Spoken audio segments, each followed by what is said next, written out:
joined now by Republican Senator Bill Cassidy from Louisiana, who comes to us live from Capitol Hill. Your reaction, Senator, was this a 100% success? Well, only time will tell if it's 100% success. But if we do measure success by the denuclearization of the Korean Peninsula, Trump certainly does deserve the Peace Prize, because I heard you speak of that on your lead-in. Yes. I'm also curious about the previous few days, because they've been overshadowed just slightly by all of this news.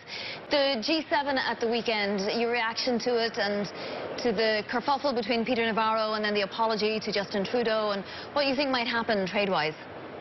You got a lot of stuff in there. First, the apology was absolutely appropriate. That said, the ties that bind us to Canada and the G7 members are much stronger than harsh words that would occur. I compared it elsewhere to a fight between a spouse. Your spouse, you forget the harsh words, but you work on the underlying issues because you've got a greater goal before you. What's that greater goal? Well, one, it should be world prosperity, but also American prosperity. After World War II, the United States accepted some trade terms and some conditions that helped us contain the USSR, but the USSR now no longer exists. So perhaps there needs to be a renegotiation, if you will, of those terms and of the underlying assumptions. I do want to speak a little more about trade, but first, to your agenda, you've got your own plan to lower healthcare costs, and I'm wondering what makes you think that your plan will make it through Congress. Well, my plan should be bipartisan. It gives the patient the power. Could you imagine one thing is key? Everything we do is price transparency. Could you imagine the doctor orders a CT scan on your daughter's abdomen, and you know the price of that CT scan before you go? And by the way, you find someplace just as good that you can get it for a tenth of the cost? Because the cash price does vary by tenfold. And so let's give the patient the power of knowing the price. We think that begins to drive prices down, just as it has done in cell phones and blue jeans. Let's unleash true market forces within healthcare. There's a slight problem. The Attorney General has told a federal court that, the GOP's tax bill requires nixing protections for people with pre-existing conditions. Will you file an amicus brief on this? Well, first, let me speak to that. Congress in no way intended for protection for pre-existing conditions to be done away with. And that's pretty clear from all the information that was put out by Republicans at the time of the debate of repealing the individual mandate. That said, the Affordable Care Act, or the Unaffordable Care Act, is not sustainable. In Louisiana, a guy who's 60 years old with his family not getting a subsidy will pay $50,000 after taxes on insurance that does not completely kick in until he spent $50,000. That is not sustainable for the family or for our nation.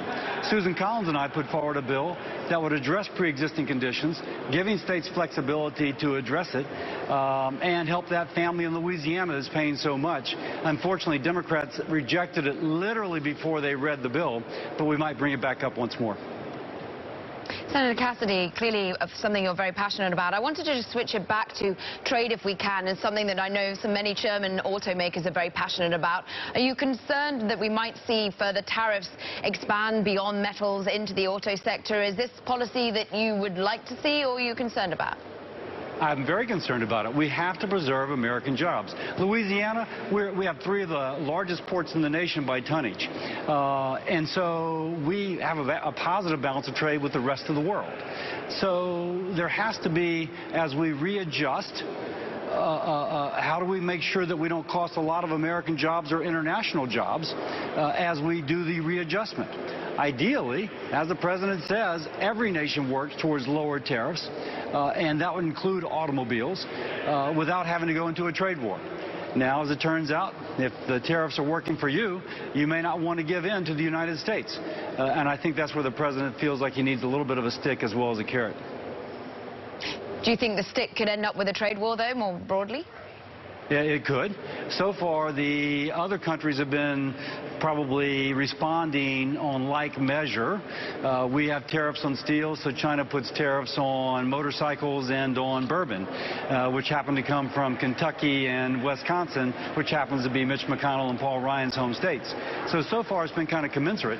Ideally, if we're speaking of China, for example, they would lower their tariffs and their non-tariff trade barriers to allow us to have freer access to their markets.